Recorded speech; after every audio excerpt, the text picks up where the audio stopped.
And scene. Just kidding. Hey, everybody. This is my good friend, Erik Lesniak. He is the Vice President of Business Development with the New Hampshire Fisher Cats. Erik, thank you so much for coming on, and I look forward to hearing more of your wisdom with the industry, and hopefully many people can learn quite a bit from you today. So thanks Yeah, for. yeah, it's great to be on, and appreciate the time to do it, and to share stories, and kind of go through this process. Is certainly a very strange time in our world. It's a hard time. And, without diving right into it, it's something that each of us, you and I have talked about this before, but it's something that only those of us that have worked in an industry like this know what that moment feels like. But before we dive into that a little bit more, tell us about yourself, your background, how long you've been in the industry, your role on a little bit more about your role in the team and where you started. Yeah, so I started out back in 2001 with the New Haven Ravens team down in Connecticut, and we were Double A team at the time, affiliated with the Cardinals. Started out there in the winter of 2001. Was there for about 2 years, and the team was purchased and moved up here to Manchester, New Hampshire. So it was sort of a unique experience coming into it. So I spent 2 full seasons down there, and loved it. And then I get a call, and it was the winter. I think it was winter meetings, as a matter of fact, from ownership that the news was going to be leaked that we're going to be purchased and sold and moved to New Hampshire. And so that was frightening, but all turned out all right. I was the lone one from New Haven to make the trip up, to be offered a position up here in New Hampshire. And so the running joke is I came up here as the deal was I came up here with a copier, and so it's and we still had that copier up until about a year ago. So that was fun. But yeah, so it was so I moved up here, and we helped start everything up in 2003. We started up with nothing, and we operated out of a small office in a plaza down here in Elm Street in Manchester, and played 1 year in an old facility that we renovated. We put a couple $1 million into it, and while our new stadium was being built down here by the Merrimack River, and I've been here ever since. So this is going into my 19th season here, coming up into 2021. So it's been a long road, seen a lot of things, and certainly going to keep seeing them. I'm hoping. That's a rarity, right? Being with the same team in our industry for 19 years. I mean, more than 3 years is huge. So Yeah. I'm Yeah. impressed. I'm impressed. Yeah. Um, so getting back to, that's funny about the copier. I'm still kind of chuckling about that a little because we've all had that equipment in our offices. When they kind of joke about, you kind of want to put it to rest, kind of. Yeah. Yeah. Just lingers around. Yep. Yep, exactly. And, getting back to what it felt like, which is why I wanted to interview you and get your perspective, because I feel like the more we talk about this, the better and maybe more closure somebody can have, because they know that they're not alone. So take us back to March, when probably in February, because most of us in our industry had a feeling things were going to get pushed back starting in February. So we had to all start being proactive. And then in March, when literally the world shut down, and you being in New England, it literally shut down. I mean, people were not able to leave. They were not able to go anywhere or do anything. How did you take us and walk us through that experience, and then tell us about how maybe you coped with everything personally? Well, it was certainly it was certainly very, very strange, very weird. I remember that in February we were having a fantastic year ahead. All winter long and fall, we had some great sales coming in. We had some really good relationships we were forging. The existing partnerships were getting stronger, and felt really good about the season. And going into February, it was you started to hear some things of COVID going around. You didn't think much of it. You're kind of in your own little bubble. And then as the end of February started to hit, you started to see some things cramp up, some conversation going on in the industry. And so it really started to get a little nerve-wracking at that point. When March hit, it was very frightening. We were here in Manchester. We were doing a lot of, so I was set to prepare for put it on the St. Patrick's Day parade. I'm on the committee up here, and we were, we 1 week, the very first week or last week of February, we were planning everything out and feeling good about things. And then within 2 weeks, it became cancel it. At the end of that week, as a matter of fact, the governor came on, and he was talking. And I remember everyone in the office here, we were talking about, what could happen if, there's rumblings that there's going to be a shutdown and this. And he got on, and he was great with explaining everything, and basically ordered the stay at home. At that point, we're all in the office looking like, is this real? Is this happening right now? And it was frightening. It was something you see out of a movie. It was like, stay at home. Does that mean there's going to be military vehicles going through the streets? What does this mean? We can't go outside. So you get all these emotions running through, and at the time it was like, okay, it's probably only going to be temporary, maybe 2 weeks, because originally it was supposed to be just 2 weeks, and we'll be all right. So we packed everything up and went home, knowing that the next day would be working from home and everything, and that was frightening. You got up in the morning and said, oh well, okay, we're home with the kid, we got our kids, so this will be all right. We can do work and we can balance it out. But then it started really just getting kind of frightening a little bit. We're through our 2 weeks. It got extended to the end of the month, and then we started realizing it's like, okay, in the back of your mind, you're going through a situation where you're not getting any revenue in, and you don't know how long it's going to be.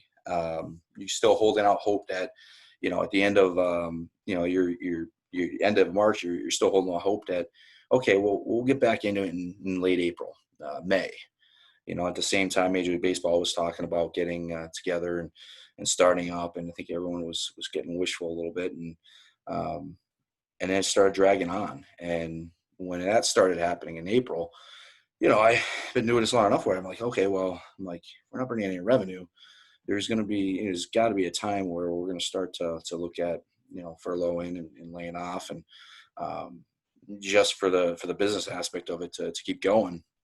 And so I started to prepare for that, and and it was tough.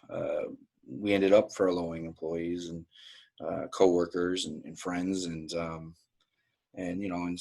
some left, and it was strange. We're still working from home at this point. To go through a process of not being able to all get together to in person to talk and hang out was definitely unique. In this industry, we're all working, 12 hours, 13 hours, 14 hours a day, sometimes 7, 13 straight days, give or take. We're working our tails off, and we're around each other so much. They're like family. And so when this hit, it was very hard, and to be honest, Allison, we had, we've gone through recessions, and I've always felt proud about our industry, because one of the things about our industry is that we're so strong that we can survive certain things. I remember the recessions in 2007 and 8. I joke, I say we're recession proof. We're affordable, we're entertainment. We're giving people the opportunity to come out for a few hours to forget about life's problems and not break the bank. And that's why so many teams have survived over the years, because we're able to do this. And I still think that it's going to be that way in the future. Right? There's no doubt. I firmly believe that in regards to our industry and who we are and what we do. But it definitely was frightening. But as time went on, it became more apparent that, and when I mean time went on, I'd say the end of April, became apparent where we're at, and we had to pick ourselves up and say, you know what, we got to make something happen. And our president had a great slogan, turn lemons into lemonade.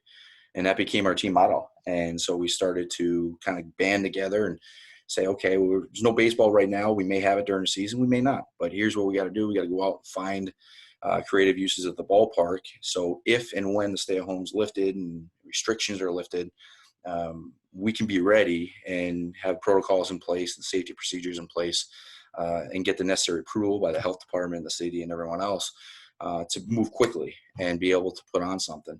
And that's just what we did. We eventually, stay at home was lifted. We were able to, within a week, after conversations with schools about graduations and outdoor venues during a stay-at-home, within a week, we were able to host our first graduation. We had to go set a proposal with the health department. We had to go through the process, show them what it looked like, put all our safety procedures in place. And so we were able to act pretty quickly and change on a dime, but it was definitely frightening in the beginning. Yeah, I think that's something that is a theme that you hear no matter which podcast you're listening to, no matter which individual you're speaking to that is in our industry. And it doesn't matter what level you're at either, because we all have this feeling of a strong fraternity. And there's always, to speak to your thing of your comment about being more resilient. I mean, for us, when you think about it, what other industry would say, okay, we can't do this, but we can do this. So let's create a drive-in movie theater. Let's create restaurants. So you can't have indoor concerts. Maybe you have outdoor and we stream it, or maybe we do, and your wheels are always turning. And I think in order to be in this industry, you have to be a little bit crazy because you have to be so creative. I mean, what other place comes up with the K-Man? Or what other place comes up with, think of some of the funniest on-field performances that you've seen. I mean, we've got a team in our league, the owner runs around in a bright yellow suit, head to toe. Yeah. But he's recognizable, Yep. and that's what he does. Yeah. So, it's for us to be able to think outside the box, and for your team to be able to still be somewhat successful and still add value for your partners. I think that's awesome. And it speaks a lot about your president. It speaks a lot about ownership, and it speaks a lot about you as an individual with your team, and going forward, because at this point, we're the beginning of September, all of us usually are ready to go and ready to start with our next season. So what are you envisioning culturally that we need to really think about as an organization? And what is something that you're hoping that you're able to rebuild with your team that would make an ideal situation? Well, there are a number of things. I mean, obviously, one of the things we're going into right now is, and we have been sort of during the course of the late summer, thinking of what it's going to look like, right? What is our spring, what is our summer going to look like in regards to fans coming out? How comfortable are they going to be? We don't know what the climate's going to look like. So the only thing we can kind of anticipate a little bit is say, okay, what can we do on our end to provide, to rest assured of the social distancing and the safety procedures and everything else to make it comfortable for fans to come out. So we're aggressively continuing to learn through the events we're putting on now on how social we can be. The beautiful thing about ballparks, and I think our industry in general, and even arenas for that matter, but the outside ballparks that people go to, you control the inventories, right? So whether, depending on what ticketing system you have too, you can go in and you can preset what customers can purchase, what fans can purchase. So for example, for us, when we're doing the concerts as a trial and error for looking into next year for our games themselves, I mean, they're able to go in and buy, get 4 tickets online because you can't get more than 4. All right, you purchase 4 tickets. And you have, because the other seats to the right and to the left are blocked off. The rows in front and the row in the back are blocked off. So you can't purchase those online. If you need less than 4, you need more than 4, you got to call in and we've processed them and we place them in a socially distant area. So there is that social distancing in effect. So I bring that up, which is important because as we look into the next year, you got to plan for worst case scenarios. If we're in a situation where we're still in the social distancing phase, or we're not, but it's still relatively raw in regards to the feelings and emotion of people, we still have to be prepared to understand our attendance.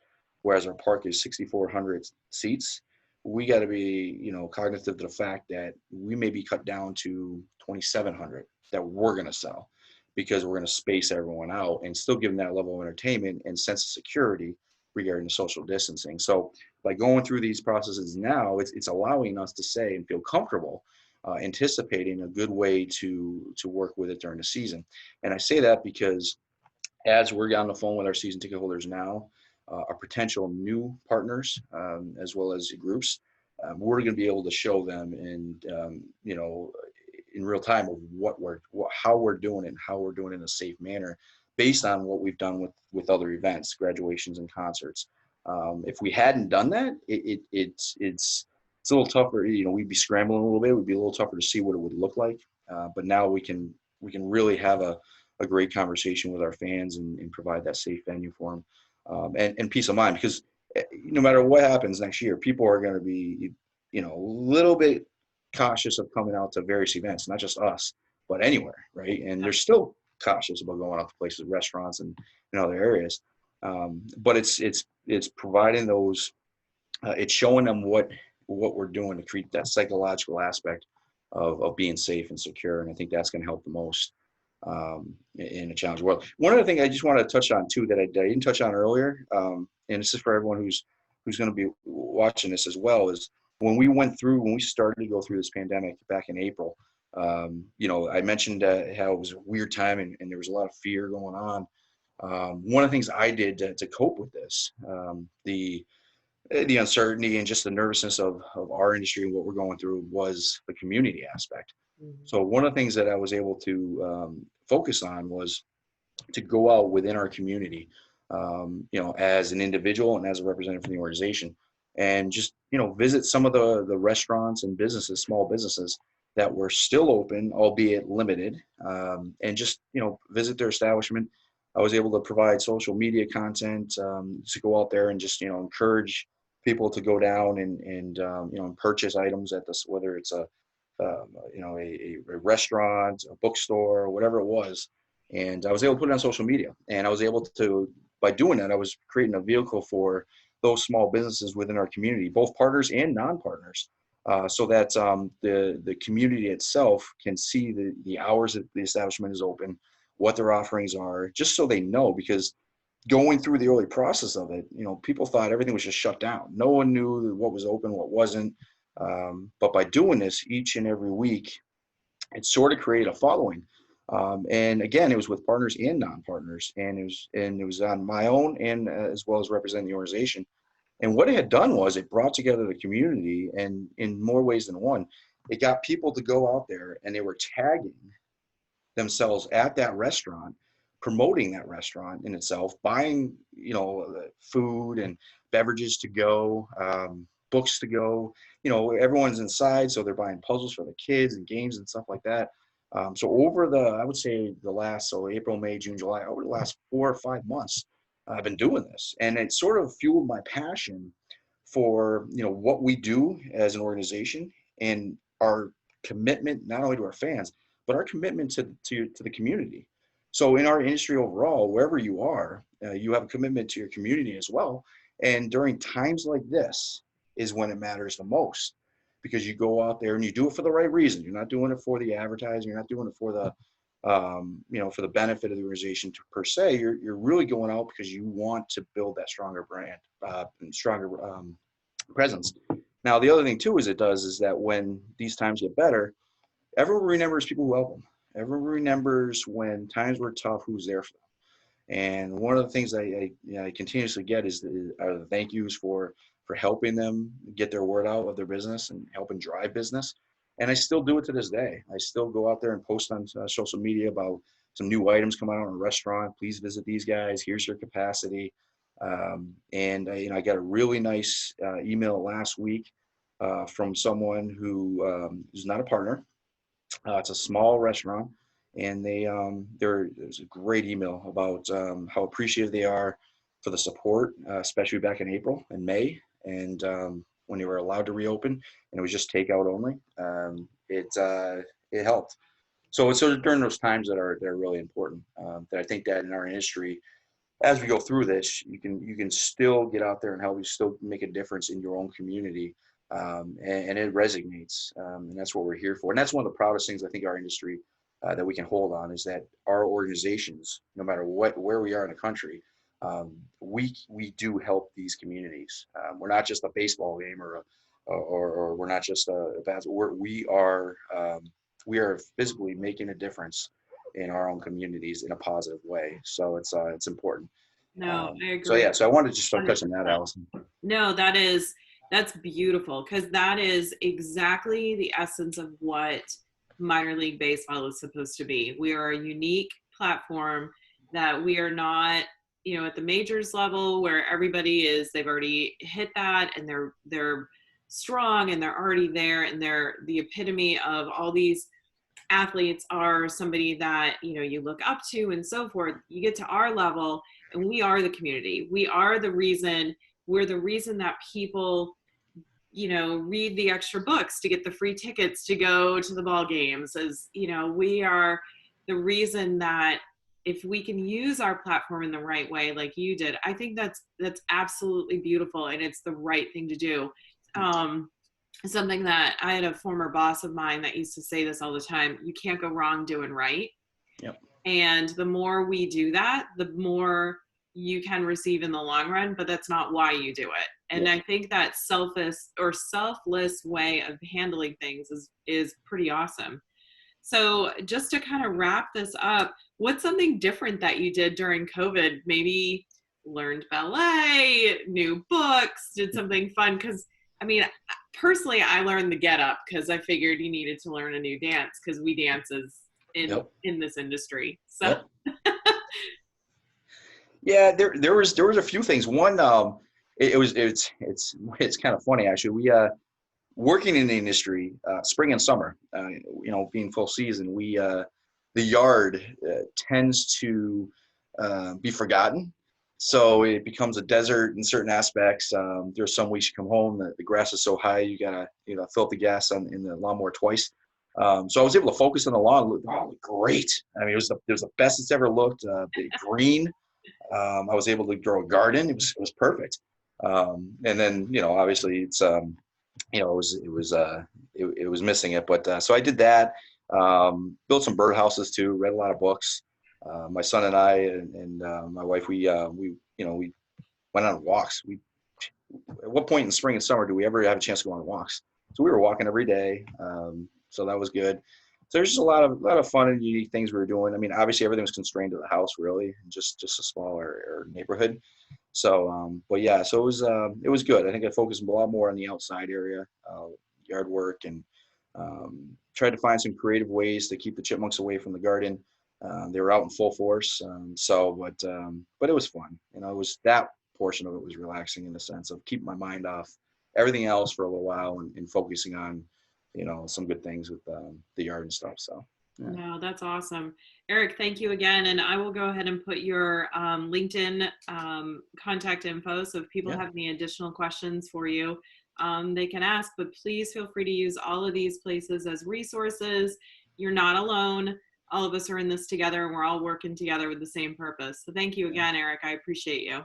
No, not a problem at all. And thank you for the opportunity to talk a little bit. I think it was, I think this is what you're doing is awesome. I think this is so important for everyone to, to be able to watch these interviews that you do, because, there's a ton of positive things about our industry, and our industry is going to survive and it's going to grow and it's going to prosper. And it's individuals, it's all of you individuals listening to this today, whether you're in this industry or not, that it's okay. Everyone's going to be fine. We're going to be okay. We're going to make this through. We're going to be bigger and better as individuals and whatever organization you work for too. But keep up that positive vibe and keep going. And Allison, keep doing the great work you're doing too. Thanks. I appreciate it.